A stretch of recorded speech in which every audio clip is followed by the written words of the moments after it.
She did not know, when she walked into the basement of the county courthouse with $11 in her coat pocket, that she was about to buy the rest of her life for $3. The building at the gravel switch crossroads had been empty for 11 years.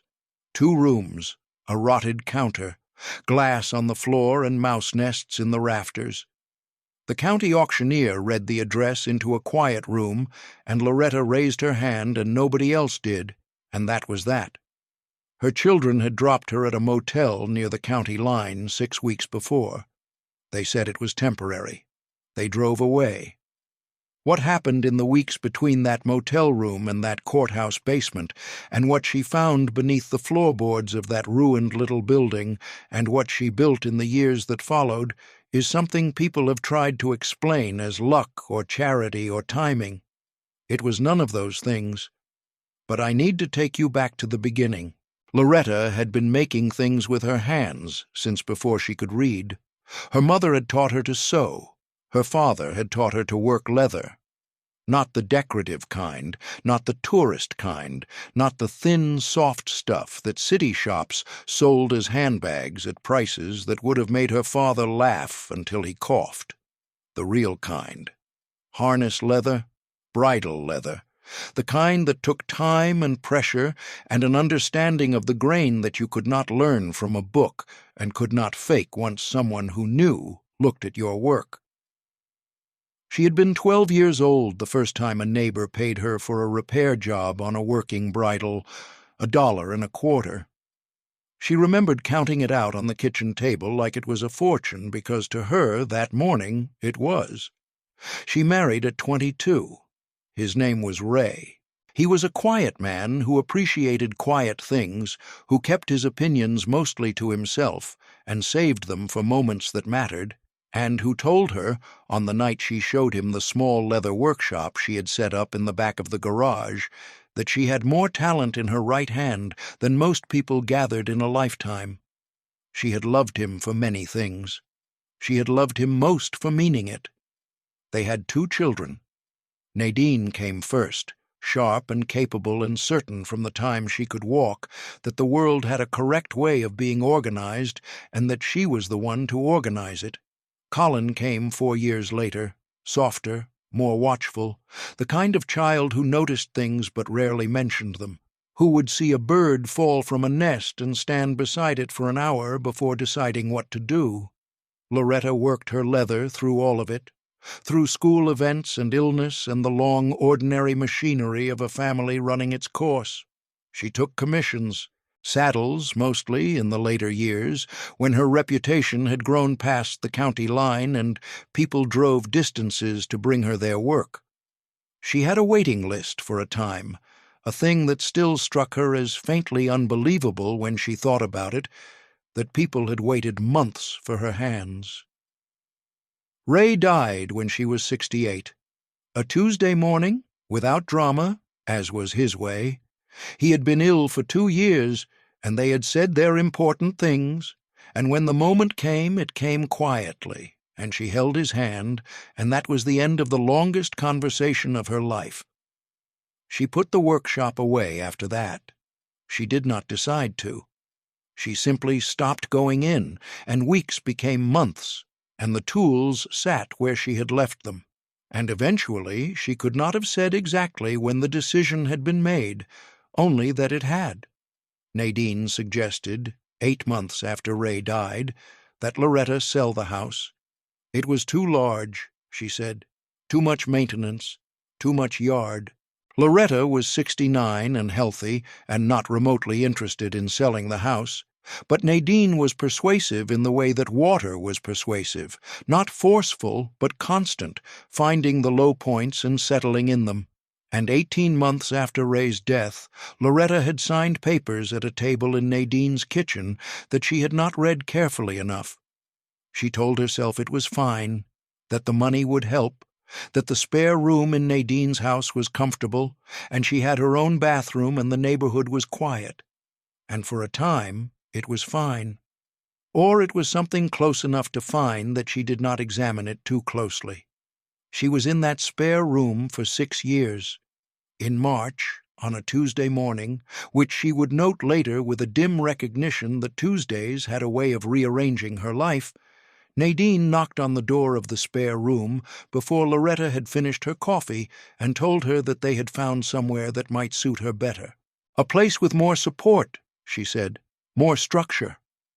Colin would ride along.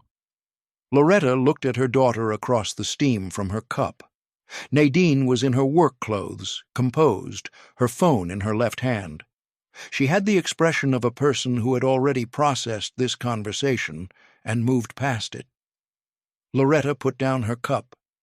She went to the bedside table and picked up the small piece of leather she kept there, folded and soft, a bookmark she had made for Ray 40 years before his death, his initials pressed into the back in the deliberate, careful way she had pressed initials into leather when she was still learning to mean it. She put it in her coat pocket. She did not take much. There was not much to take that was truly hers. Colin was in the driveway with the car running. He was 43 years old, and he had his father's watchfulness without his father's stillness, and when Loretta came out through the front door with her single bag, he stepped forward and reached up and straightened the collar of her coat. A small adjustment. Unnecessary. The collar had been fine. He did it because he had to do something and could not do the thing that needed doing, and he kept his eyes on the fabric of her lapel the entire time and did not look at her face. She let him do it. She did not say anything. They drove for 40 minutes and stopped at a motel near the county line. It was the kind of place that had seen better decades and had made its peace with that. Nadine carried Loretta's bag to the room. She set $300 in cash on the dresser and said she would call to check in, and that this was just while they sorted some things out. The door closed. The car pulled out of the lot. Loretta sat on the edge of the bed. The room smelled of carpet cleaner and something underneath the carpet cleaner that the cleaner had not reached. The television was bolted to the dresser. The curtain over the window was the color of old mustard. She sat there for a long time. She was 74 years old. She had $300. She had a coat and a bag and a folded piece of leather in her pocket that still held the shape of 40 years of handling. She did not cry. She was not ready to cry yet. There was too much to think through first. The $300 lasted 15 days. She ate carefully. She walked to the gas station convenience store 2 blocks from the motel every morning and bought what would stretch farthest, and she came back and sat at the small table by the window and ate and looked at the parking lot and made herself think clearly about what came next. The days in that room had a texture she had not expected. Not only misery, though there was misery in it. Something more complicated. She had time, for the first time in years, to be entirely alone with her own thoughts, and her thoughts were not as disorganized as she might have feared. They were, in fact, quite clear. She thought about Ray. She thought about the workshop and the way it had smelled in the mornings, oil and leather and sawdust and the particular clean smell of wood shavings curling off a fresh edge. She thought about the way she had signed papers at a kitchen table without reading them carefully enough, and she sat with the shame of that for one afternoon and then put it away, because shame was not useful and there was work to be done. She called Nadine on the 10th day and left a message that was not returned. She called Colin on the 12th day, and he picked up and said he was sorry, and that he was working on it, and that she should hang tight. And the way he said it told her that he was not working on it, and that he did not know what hanging tight meant in a motel room near the county line with $11 left in an envelope on the dresser. She found the county assistant's office through a phone book that was 3 years old. A woman there gave her a pamphlet and the name of a church that ran a temporary shelter and told her there was a waiting list for longer-term placement and that the list was long. She said she was sorry in the way that people said it when they meant it, but could not change it. Loretta thanked her and walked out into the thin March air and stood on the sidewalk and breathed. She had $11. She had her coat and her bag and the leather bookmark in her pocket. She had a mind that had spent 62 years solving problems with whatever was in reach. She thought about what was in reach. There was a notice board outside the county building, mostly flyers for lost dogs and lawn services and a church rummage sale. But in the corner, nearly covered by a pest control advertisement, a small printed notice. County Tax Deed Auction. Wednesday at 10 in the morning. Properties with delinquent taxes conveyed to highest bidder. Minimum opening bid $3. List posted inside. She went inside and asked for the list. There were 14 properties. Most of them were parcels of land with no structure. 2 were derelict residential buildings with code violations so extensive the list of them ran to a second page.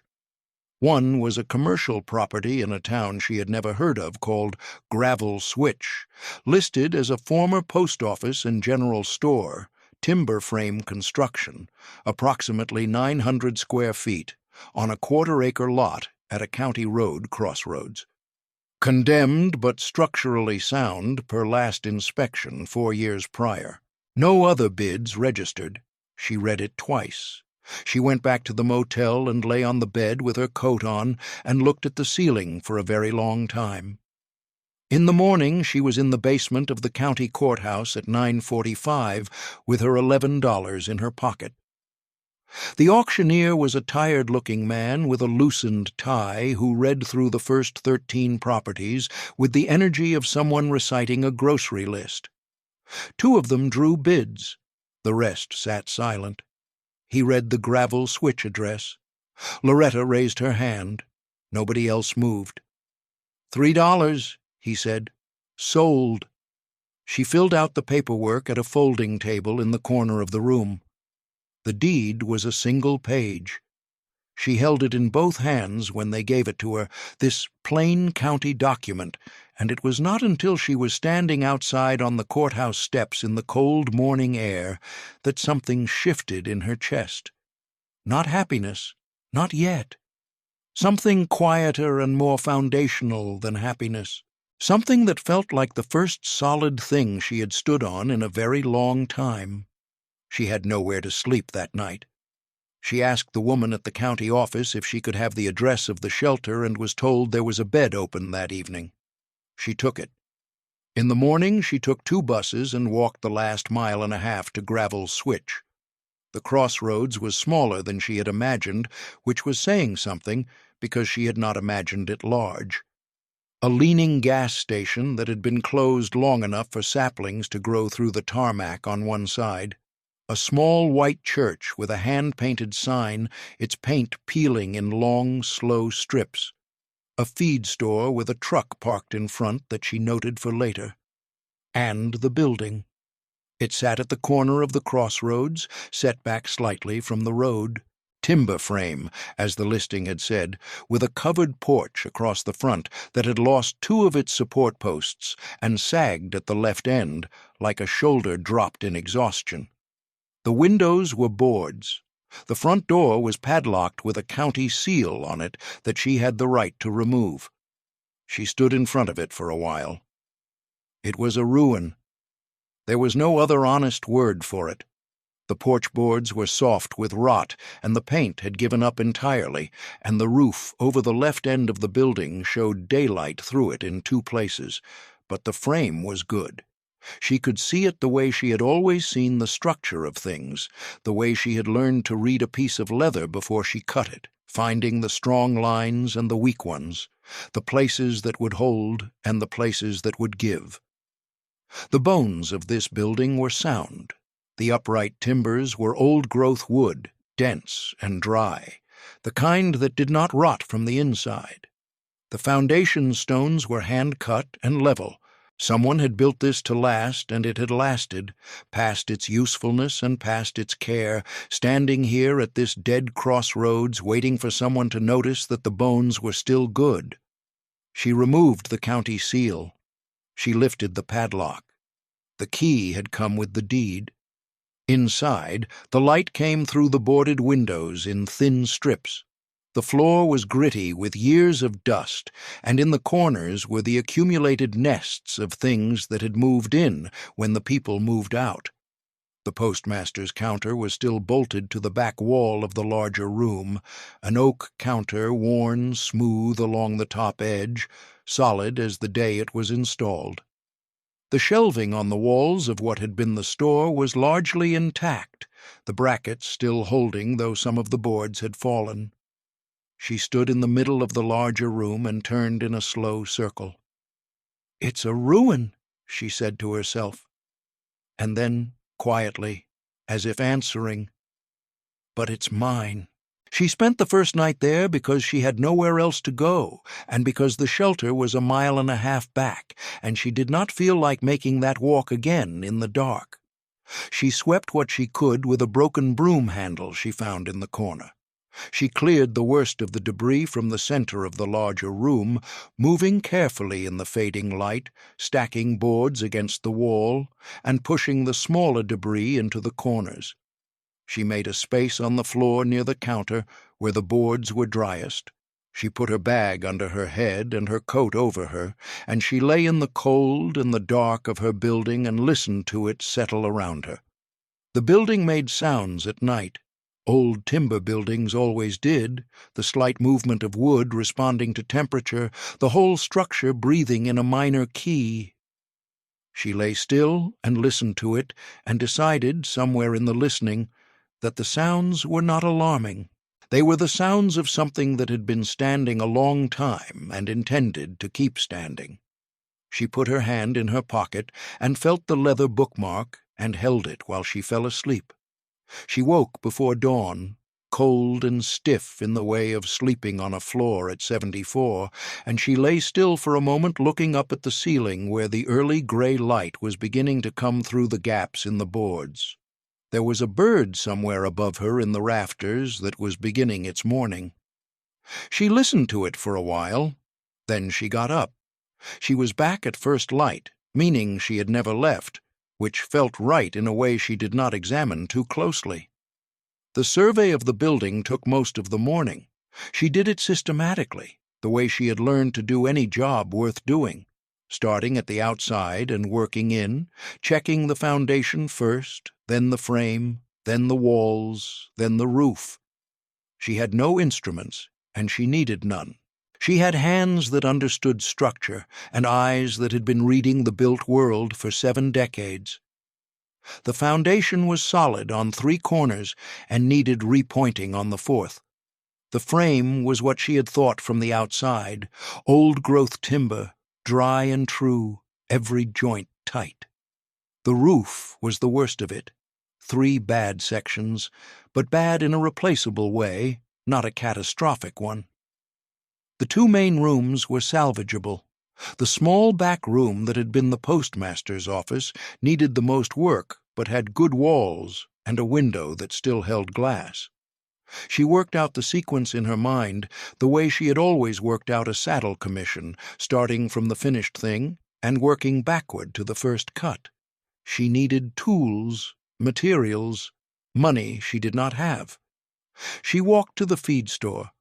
It was the kind of store that had been exactly what it was for decades and had no interest in being anything else. Feed, seed, fencing, hardware, a small section of leather goods hung on a wall rack near the back. The man behind the counter was somewhere in his 60s, with the careful economy of movement of someone who had worked with his hands long enough to stop wasting energy on anything unnecessary. He watched her come through the door. He watched her walk to the back of the store without browsing, without looking at the feed prices or the hardware display. He watched her stop at the leather goods wall. She took down a bridle from the rack. She did not look at the price. She turned it over and ran her thumb along the stitching on the cheek piece, and then pressed the leather between her fingers at the throat latch and held it there for a moment before she hung it back up. She turned around, and the man was watching her from behind the counter with an expression she recognized. Not suspicion. Something more specific than that. The look of a person watching another person do something with their hands and understanding, from the quality of the movement, something about who that person was. His name was Wren. He did not offer it immediately. He asked her what she was looking for. She told him she had bought the old post office at the crossroads and was putting it back together and needed to know what was in the area by way of salvage or surplus building materials. He was quiet for a moment. "That building's been empty since before my father retired," he said. "I know," she said. "You a builder?" She told him what she was, a leather worker. "Retired," she said, though the word felt wrong as soon as she said it, the way a word feels wrong when you apply it to something that is more like a pause than an ending. He looked at her hands, not rudely, the way one tradesperson looked at another's hands without meaning to, as a reflex.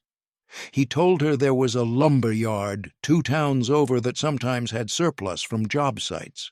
He told her there was a man on Ridge Road who had taken down a barn the previous fall and still had the timber in a pile.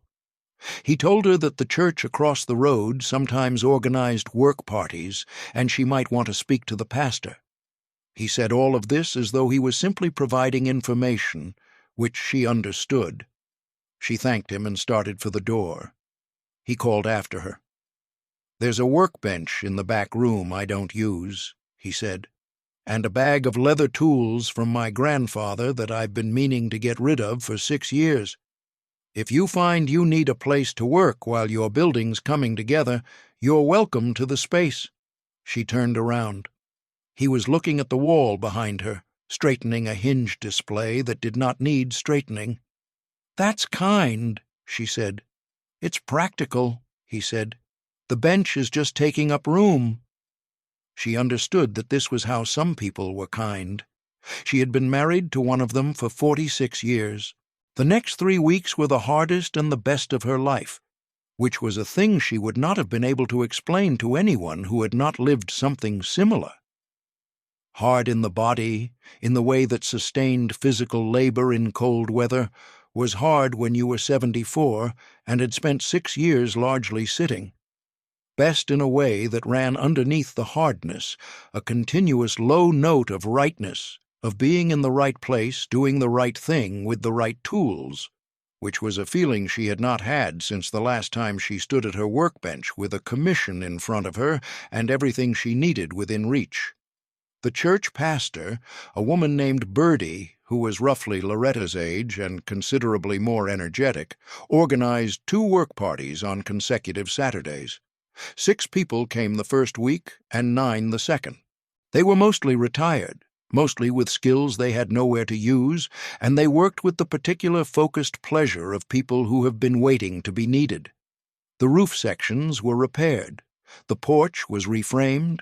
The worst of the floor was replaced with boards from the salvage pile on Ridge Road, which the man there had sold her for $30 after looking at her for a moment and then cutting the price from $80. Wren appeared on the 3rd Saturday with his truck and a tarp and did not make anything of it. She slept at the shelter for the first 2 weeks, and then on the 4th floor of an air mattress that Birdie produced from the church supply room and delivered without being asked. She moved it to the back room of the building once the floor there was sound. She did not tell anyone about the air mattress. It was hers, and the space was hers, and that was enough. It was in the first week of April, a month after she had taken the deed, that she found the strongbox. She was pulling the last section of rotted flooring from behind the postmaster's counter, working with a pry bar that Wren had left in the supply of tools he claimed he was getting rid of, when the bar went through a soft section of board and struck something solid below. Not the foundation stone, something with a different sound, a hollow sound. She cleared the surrounding boards carefully. Beneath them, in a shallow recess that had been cut deliberately into the subfloor joists, sat a tin strongbox, olive green, with a hasp and a padlock, roughly the size of a bread loaf. The padlock was rusted through. She worked it off with the pry bar and sat back on her heels with the box in her lap. Inside, wrapped in oilcloth that had protected them better than anything had a right to, were letters. Registered mail. 17 envelopes, rubber-banded together and tagged with a handwritten inventory list. Undeliverable or unclaimed, the tag read, in a postmaster's careful hand. Dates ranging from 1952 to 1967. She went through them slowly, not opening any, reading only the exteriors.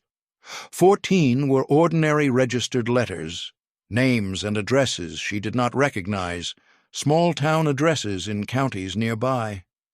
Business correspondence, by the look of them. Things that had gone unclaimed in the postal system and ended up here and then been forgotten when the post office closed. One was a legal envelope with a county land office return address dated 1961, addressed to the estate of the original postmaster. She set it aside, and one was a plain white envelope, smaller than the rest. No return address. Postmarked September of 1961. The address on the front was written in careful cursive, the handwriting of someone who had thought about each letter before setting it down. The addressee was listed simply as My Bird. And below that, a street address in a town 15 miles north. She held it for a long time. She did not open it. She did not know why, exactly. Something about the care of the handwriting, something about 64 years of waiting. Some things, she thought, had waited long enough that opening them would be a kind of violence. She set it aside with the legal envelope. The legal envelope she opened the following morning after a night of sleeping with it on her mind. Inside was a letter from the county land office dated October of 1961, addressed to the postmaster's estate, notifying them of a corrected survey finding regarding the property at the gravel switch crossroads. The original survey, conducted in 1947, had placed the eastern boundary of the post office lot incorrectly, the letter explained. A corrected survey had established that the property extended an additional 2 acres to the east, including the wooded parcel that ran down to the county ditch. This letter and a corrected land grant was provided for the estate's records. The letter had never been delivered. The estate, apparently, had never known. The county had absorbed the 2-acre parcel in the decades since. She read the letter 3 times. She folded it carefully and put it with the deed in the inside pocket of her coat. She sat behind the postmaster's counter in the early morning light and looked at the wall in front of her for a while. Then she got up and got back to work. She did not tell anyone about the legal letter for 2 weeks. She was not trying to be strategic. She simply needed time to understand what she had and what it meant before she tried to explain it to anyone else. She hired a retired surveyor named Pete, who she found through the church notice board and who charged her $40 to walk the eastern boundary and confirm what the 1961 letter described. He did. The 2-acre wooded parcel was hers, had been hers from the day she bought the deed, and the county had been maintaining a road easement across land they did not own. The sealed letter she framed. She found a simple pine frame at the church rummage sale and cut a mat for it from a scrap of the brown paper she used for patterns. She hung it on the wall of the main room, at eye height, in a spot that caught the afternoon light. On a small card below it she wrote, "Posted September 1961. Never opened. If you know who My Bird was, please tell us. Nobody ever did, but everyone who lived there read it."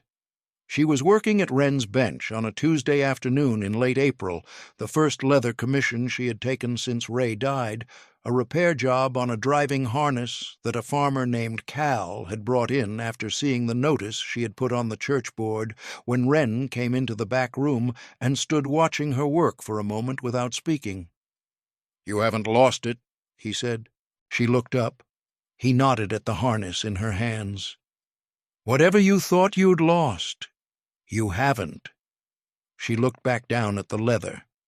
She said nothing, but something in her chest acknowledged it in a way that she would think about later. The first commission led to a second, and the second to 3 more by the end of May. Word moved in small towns the way it always had, person to person along the lines of daily life, and what moved in Gravel Switch that spring was the simple fact that there was a woman at the old post office crossroads who could work leather the way it used to be worked, and who was putting the old building back together with her own hands, and whoever else would show up. Yolanda showed up on the 1st of June. She was 26 years old and 8 months pregnant, and she pulled her car into the crossroads lot at 7 in the morning and sat in it for 40 minutes before she got out. Loretta saw her from the porch and waited, the way she had learned to wait when an animal was deciding whether a space was safe. When Yolanda got out, she moved like someone braced for being sent away. She had a bag over her shoulder and her arms crossed over her middle, and she said she had heard there was sometimes work here and she could do most things, and she was sorry to just show up. Loretta told her there was a room with a cot in it, and that breakfast was oatmeal, because that was what there was. Yolanda stood very still for a moment. Then she said okay and followed Loretta inside. She had been evicted from her apartment 2 weeks before. The father of the child was not a subject she raised, and Loretta did not raise it either. She was capable and methodical, and she had a gift for organization that became clear within 3 days when she had restructured the supply system for building materials in a way that saved Loretta approximately 4 trips a week to the lumber yard and had also somehow improved the accounting. She also had, in the evenings, a habit of sitting with her hands flat on her belly and talking quietly to the baby in a voice too low to hear. Loretta caught it once through the open doorway of the room and backed away without making herself known. It was not a thing to intrude on. Pepper arrived 3 weeks after Yolanda. He came on foot, which told Loretta something, and he came at dusk, which told her something else. He was 17, slight, with the particular watchfulness of someone who had learned that spaces could stop being safe without warning. He said he was looking for work, and did not say where he had come from or where he was going. Loretta told him the same thing she had told Yolanda: room and oatmeal. He stood in the doorway for a long moment. She had the impression that he was calculating the distance back to the road. Then he came inside. He was, it turned out, a natural with a hammer, and a good eye for level and plumb that was better than most adults she had worked with. He did not talk much in the first week. He ate quickly and kept his bag packed by the door of his room, and she understood, without being told, that he was not yet sure whether he was staying or whether he was braced to leave at short notice. She had seen that particular readiness before, in animals and in people who had learned that warmth could be withdrawn without warning. She did not try to resolve it for him. She gave him useful work and did not ask questions, and trusted that the work itself would do what it needed to do. There was one evening in the second week when she came through the hall and heard him in his room, not moving, not doing anything audible, just sitting. She paused outside the door for a moment. The stillness in the room had a quality to it that she recognized as the particular stillness of someone who was trying to decide whether they were allowed to stop moving. She went to the kitchen and made 2 cups of tea and knocked on the door and handed one through when he opened it and said nothing and went back to the main room. He came and sat with her for an hour that evening. They did not talk. They drank their tea, and she worked on a strap she was conditioning, and he watched, and after a while he asked what she was doing to the leather, and she explained, and that was the first real conversation they had. On the 14th day, he unpacked his bag and put his things in the drawer of the small dresser in his room. He did not make anything of it. Neither did she. It was a Wednesday in late July when Yolanda's labor started. 2 weeks before her date, which meant the nearest hospital was 40 minutes away, and Yolanda's certainty that they had time was tested fairly quickly. Loretta drove. Pepper sat in the back seat with Yolanda's hand in his and said nothing, which was what was needed. They made it with time to spare. The baby was born at 4 in the morning. A girl, 7 pounds and 2 ounces, and entirely herself from the first moment. Loretta drove them home 2 days later. The morning after they came home, she sat in the open doorway of the building as the sun came up over the eastern tree line. The July air was warm and smelled of the wet grass in the field behind the building, and the coffee she was holding, and something underneath both of those that was simply the smell of summer morning. Yolanda was asleep. Pepper was asleep. The baby was in Loretta's arms. She held her and looked out at the crossroads and at the road coming in from the east through the trees and at the light moving across the field. She put her hand in her pocket and felt the leather bookmark there and held it between her fingers for a moment, and thought about Ray, and thought about the workshop, and thought about the counter in the back room, and the tools on Wren's bench, and the sealed letter on the wall, and all the particular and unrepeatable things that had accumulated in this place that she owned for $3. If you have made it this far into Loretta's story, hit subscribe, because what happens next is the part I have been waiting to tell you. In August, a code enforcement notice arrived, taped to the front door. A complaint had been filed, the notice said, regarding occupancy of a building that had not received a residential certificate of occupancy. An inspector would visit in 30 days. If violations were found, the building would be recondemned.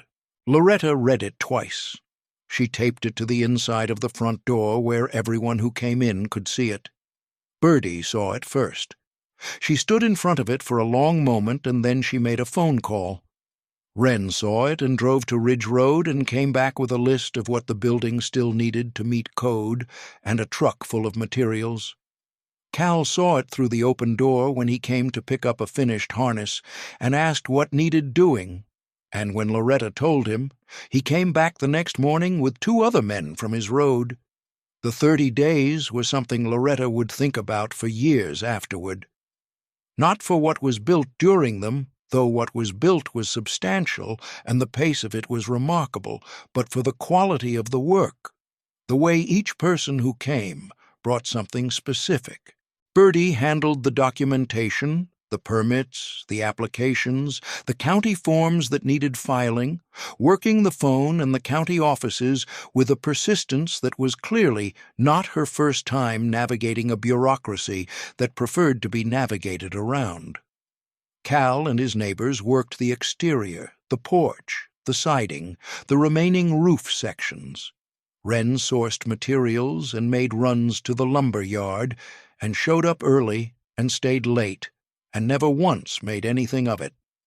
Pepper worked beside whoever needed an extra set of hands and turned out to have an instinct for wiring that nobody had known about, including him, and which Cal's neighbor, a retired electrician named Roy, confirmed was legitimate and began carefully teaching. Yolanda organized everything else. She kept the schedule, the supply list, the code requirements cross-referenced against the work completed, the work remaining, and the time available. She did it with the baby in a carrier on her chest and a pencil behind her ear and the focused authority of someone who had found the thing they were good at and was not inclined to understate it. On the 28th day, the inspector arrived. He was a young man, careful and thorough, with a clipboard and the professional neutrality of someone trained not to react. He went through the building room by room. He checked the electrical against the permit. He checked the plumbing. He checked the egress windows and the smoke detectors and the structural elements and the ceiling heights. He wrote things on his clipboard. He was in the building for 2 hours. When he came out, he stood on the porch for a moment and looked at the crossroads and then back at the building. He said he would need to file the full report, but that his assessment on site was that the building met residential code requirements for multi-family occupancy. He said it twice, as if he needed to hear it both times himself. Then he said that whatever they had done to the place, they had done it right, and that this was not a thing he got to say often in this line of work. He shook Loretta's hand and drove away. Nobody cheered, There was a moment of very quiet that moved through everyone standing on the porch and in the yard, a breath held and released, the particular silence of people who have been working toward something for a long time and are not quite sure what to do with arrival. Then Pepper went inside and came back with the coffee pot and poured cups for everyone, which was not something he had ever done before, moving from person to person with the pot and a stack of mismatched mugs, his face carefully neutral, but something underneath it that was not neutral at all. And that was how they marked it. Wren drove away without saying much. He drove away from most things without saying much. He had been there every day for 30 days. Birdie stayed and helped clean up the yard and the porch and then went home. She called that evening to say the permit paperwork was complete and filed. That night, Loretta sat at the postmaster's counter in the quiet of the building and listened to it around her.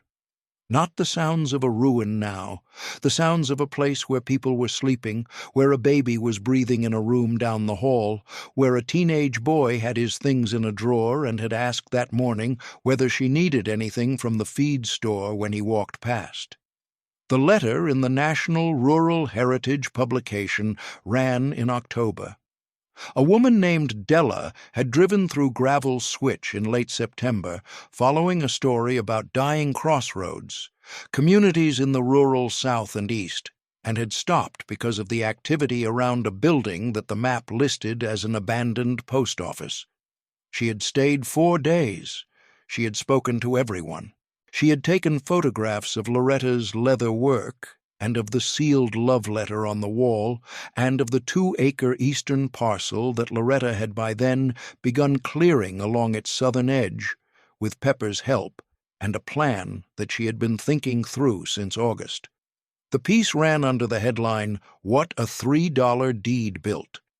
It was, Loretta read when Birdie brought her the print copy, a serious piece of journalism. It did not oversimplify. It said what had actually happened and what it actually meant, and it treated Loretta and Yolanda and Pepper and the others as people rather than symbols, which she appreciated. The piece was picked up in several places online.